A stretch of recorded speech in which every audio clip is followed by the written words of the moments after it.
Thursday night. Now we're going to do this a little differently because the later week show, most weeks going to be on Friday. This week it might be Thursday night. We're working out the time. But we're going to make the pick here on Panthers-Steelers on all the Thursday night games. Steelers by 4. Over-under is 51. The Panthers offense is humming, Ryan. This is a good game. This is a really good game between two of definitely the top 10 teams in the NFL. The Thursday night games, last couple of weeks, they've struggled a little bit, right? Yeah. Who was last week? I know the week before. Nick Mullins coming out party. Oh, right. Nick Mullins. Yeah, we don't want to trash Nick Mullins. The Panthers are playing well. They're playing really well. The offense, they've got a lot of pieces on offense that they like to move around and do different things with. And I know I talk about the Panthers more than other teams and maybe too much, but the offense is playing well. Cam's playing well. North Turner might have been the best offseason addition by anybody, honestly. But other than maybe Khalil Mack. But,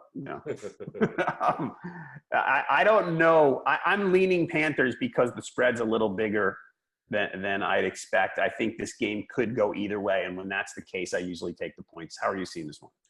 Yeah, I mean, I like what the Steelers did in Baltimore. I think, again, Ben Roethlisberger got landed on by a 300-pound lineman. That never feels great, but he came back because, again, some people on Twitter thought he was milking it a little bit. And being a fan of LeBron James, who likes to milk an injury or two, I think Ben might have been milking it a little bit there. But he did have a 300-pound lineman fall on him.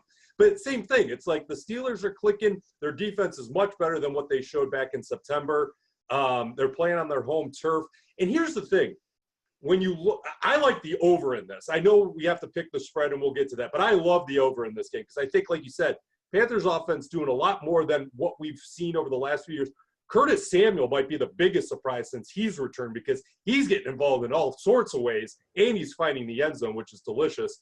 I really think, though, that the Steelers on their home turf are going to be able to cover the 4. And at some point, I see Cam Newton in the passing game coming back down to earth.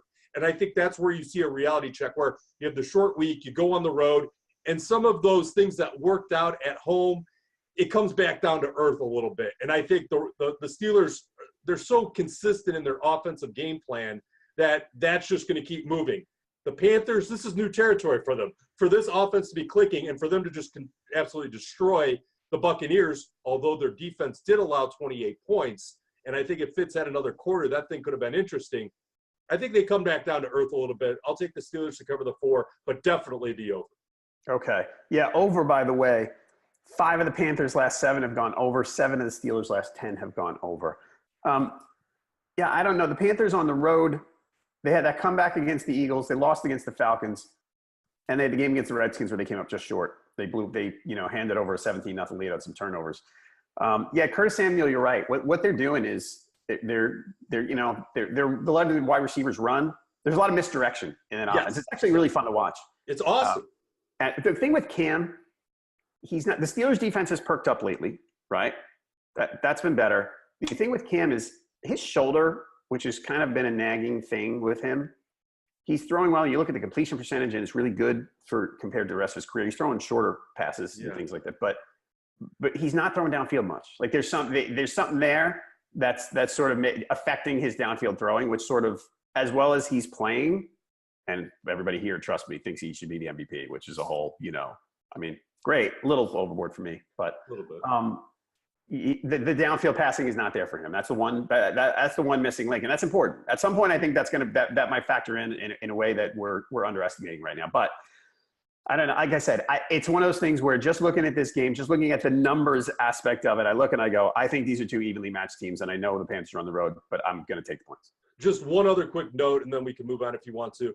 If Ryan Fitzpatrick can drop a 28-burger on them with 2 interceptions, that's where I look at, okay, if Roethlisberger is at home and that whatever injury he sustained when the lineman fell on him and he's okay, what is Roethlisberger going to do to that defense? Because, again, Fitz doesn't even have a rushing game. Or, I'm sorry, the Buccaneers don't even have a rushing game in the top 28. Steelers got a little bit of both. So that's where I'm like, man, the 4 is interesting. If it was 3, I'd probably feel a lot better about my Steelers pick. That 4, we'll see. I do like the Steelers' direction, though. This isn't one I would go out of my way to bet. I would say But don't you love the over, though?